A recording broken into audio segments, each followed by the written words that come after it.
Bonjour et bienvenue à cette 6e vidéo sur le petit catéchisme de Martin Luther. Les chrétiens se réunissent tous les dimanches, mais est-ce que c'est le bon jour? Il y en a qui disent qu'il faut le faire le samedi.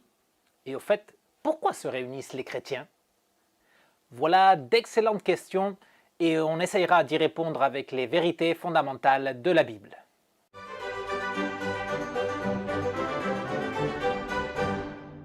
Le premier commandement nous montre quelle doit être l'attitude de notre cœur envers Dieu. Le deuxième dirige notre bouche et notre langue vers lui. Le troisième commandement va nous parler de nos oreilles et plus exactement de notre relation avec la parole de Dieu. Le troisième commandement se trouve dans Exode 28. Souviens-toi du jour du repos pour le sanctifier. Le jour du repos s'appelle le sabbat dans la Bible. Il s'agit du samedi. Le peuple de Dieu devait garder le samedi comme un jour spécial pendant lequel il ne devait pas travailler. On lit dans l'Exode chapitre 31 verset 15 « Pendant 6 jours on travaillera, mais le 7e jour est le sabbat, le jour de repos consacré à l'Éternel. Toute personne qui accomplira un travail le jour du sabbat sera punie de mort. » Garder le sabbat n'était pas un choix, c'était une obligation. La menace associée à ce commandement nous montre l'importance cruciale de garder le sabbat. Mais aujourd'hui, l'Église chrétienne ne garde pas le sabbat. Est-ce qu'on n'est pas en train d'enfreindre le commandement?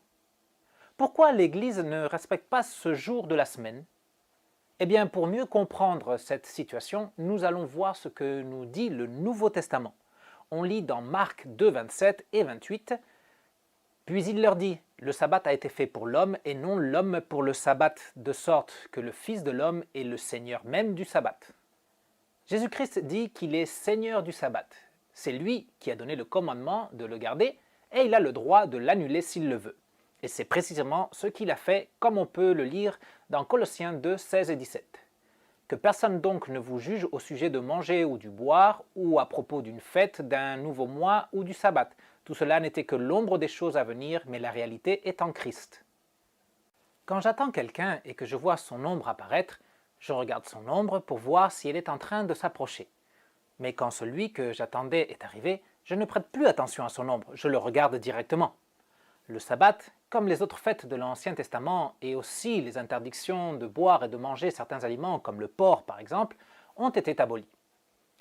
Ces choses n'ont plus de raison d'être car elles étaient l'ombre de ce qui allait venir, c'est-à-dire qu'elles existaient pour préparer à la venue du Christ.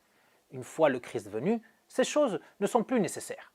Le commandement sur le sabbat n'est plus pertinent pour les chrétiens, c'est-à-dire que nous n'avons plus l'obligation de garder le 7e jour de la semaine et les autres fêtes juives. Quelques églises disent que Dieu a changé le samedi pour le dimanche, mais ce n'est pas vrai. Ça n'est écrit nulle part dans la Bible.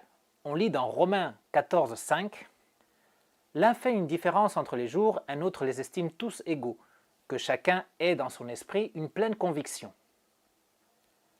Dieu n'a pas remplacé le samedi par le dimanche. Il nous laisse la liberté de choisir quel jour on va se réunir. Dans le Nouveau Testament, on voit les chrétiens se réunir le dimanche pour célébrer la résurrection du Christ qui a eu lieu un dimanche. Mais on peut se réunir n'importe quel jour. Normalement, on choisit celui qui convient à la plupart. Si peu importe quel est le jour de repos dans la semaine, le commandement de le sanctifier, lui, reste en vigueur. On lit dans Hébreux 10, 25 « N'abandonnons pas notre assemblée comme certains en ont l'habitude, mais encourageons-nous mutuellement.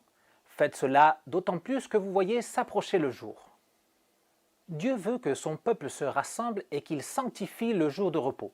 Cela nous mène à nous poser au moins 2 questions supplémentaires.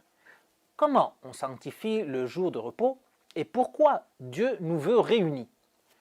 D'abord voyons comment sanctifier le jour de repos. Il est écrit dans Jean 17, 17.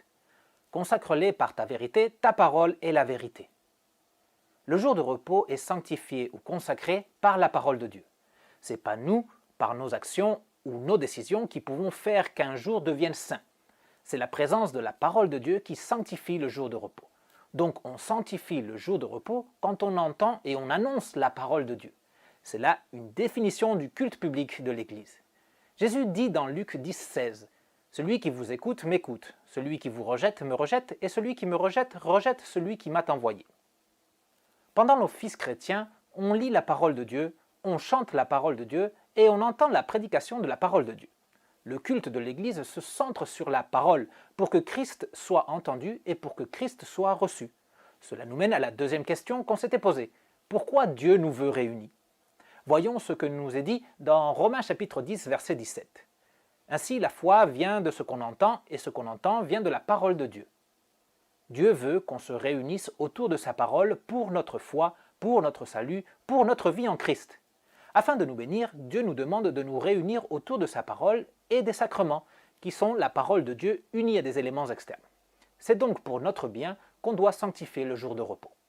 Voyons ce que nous dit le catéchisme à propos de ce qu'il ne faut pas faire et ce qu'il faut faire par rapport au jour de repos sanctifié par la parole de Dieu. Nous devons craindre et aimer Dieu afin de ne pas mépriser sa parole et la prédication, mais d'avoir pour sa parole un saint respect et de prendre plaisir à l'entendre et à l'étudier. L'explication du catéchisme nous fait savoir qu'on va contre ce commandement quand on méprise la parole de Dieu et sa prédication. Par prédication de la parole de Dieu, on sous-entend l'ensemble du culte public de l'Église. C'est là que la parole de Dieu est proclamée publiquement et où elle est expliquée dans la prédication. La parole de Dieu est méprisée grossièrement lorsqu'on considère qu'elle n'a aucune importance, mais aussi lorsque l'on n'assiste pas au culte public, que l'on ne participe pas à la Sainte Seine. Ceux qui méprisent la parole de Dieu ont d'ailleurs toujours de bonnes excuses, mais un chrétien se doit d'obéir le commandement de sanctifier le jour de repos. La parole de Dieu est aussi méprisée, mais plus subtilement, quand on va au culte, mais qu'on l'on n'écoute pas, ou que l'on ne prête pas attention à la prédication, ou quand on s'égare dans nos pensées au lieu de nous concentrer sur ce que Dieu a à nous dire. Mépriser le culte public, c'est mépriser le Dieu qui nous y convoque. Rejeter le culte public, c'est rejeter celui qui veut nous bénir par sa parole et les sacrements. C'est pas Dieu qui y perd, c'est nous. Nous lisons à propos de ce que faisaient les premiers chrétiens dans le livre des Actes des Apôtres, chapitre 2, verset 42. Ils persévéraient dans l'enseignement des apôtres, dans la communion fraternelle, dans la fraction du pain et dans les prières. Ce verset nous mène à parler de ce que Dieu attend de nous par ce commandement. Les chrétiens se rassemblent autour de la parole de Dieu et des sacrements pour nourrir et vivre leur foi. Le catéchisme parle d'avoir un saint respect pour la parole de Dieu et de prendre plaisir à l'entendre et à l'étudier. Persévérer dans l'enseignement des apôtres, c'est avoir un saint respect pour la parole de Dieu et sa prédication. Nous lisons dans la première épître de l'apôtre Paul aux Thessaloniciens, chapitre 2, verset 13, « En recevant la parole de Dieu que nous vous avons fait entendre, vous l'avez accueillie non comme la parole des hommes, mais comme ce qu'elle est vraiment, la parole de Dieu agissant en vous qui croyez. » Celui qui reçoit la prédication de la parole comme la parole de Dieu même montre un saint respect pour celle-ci et garde le commandement. Bien sûr que la prédication du pasteur doit être soumise à l'examen de la parole de Dieu. Il peut se tromper ou être en train d'enseigner volontairement quelque chose qui n'est pas d'accord avec la parole de Dieu. Les croyants faisaient cela déjà du temps du Nouveau Testament. On lit dans Actes 17, 11, « Ils accueillirent la parole avec beaucoup d'empressement et ils examinaient chaque jour les Écritures pour voir si ce qu'on leur disait était exact. » On montre un saint respect pour la parole de Dieu quand on s'attache à celle-ci et qu'on exige de nos pasteurs d'être fidèles dans la prédication et l'enseignement. Le catéchisme parle aussi de prendre plaisir à entendre et à étudier la parole de Dieu. Le psaume 26, 6 à 8 l'exprime ainsi. « Je lave mes mains en signe d'innocence et je fais le tour de ton autel éternel pour exprimer ma reconnaissance et raconter toutes tes merveilles. Éternel, j'aime ta maison où tu résides, le lieu où ta gloire habite. » On prend le temps dans la semaine pour sanctifier le jour du repos, pas parce qu'on y est obligé par le commandement ou parce que c'est une habitude familiale, mais plutôt parce que ce qu'on reçoit dans le culte public est réconfortant et édifiant. C'est là qu'on entend parler des merveilles du Seigneur, du pardon de Dieu en Christ, de son amour envers nous, de ses grandes œuvres en notre faveur. C'est au culte que notre foi est affermie et que notre salut est confirmé. Voilà suffisamment de raisons pour prendre plaisir à entendre et étudier la parole de Dieu. Dans Colossiens 3,16, nous lisons « Que la parole de Christ habite en vous dans toute sa richesse.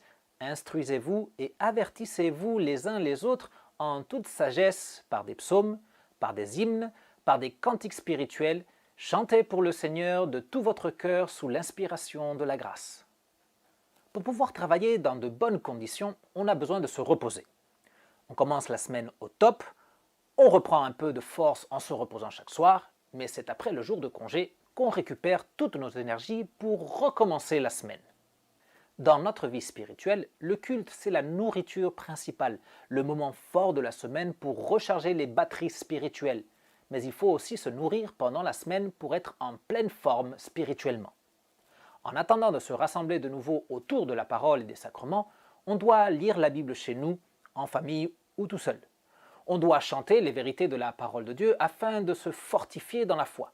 En définitive, on ne doit pas sanctifier que le jour de repos, on doit sanctifier chaque jour de notre vie par la parole de Dieu. On est arrivé à la fin de cette vidéo. Réponds maintenant au quiz qui se trouve dans la description et on se retrouve bientôt pour continuer notre étude des vérités fondamentales de la Bible. Ciao!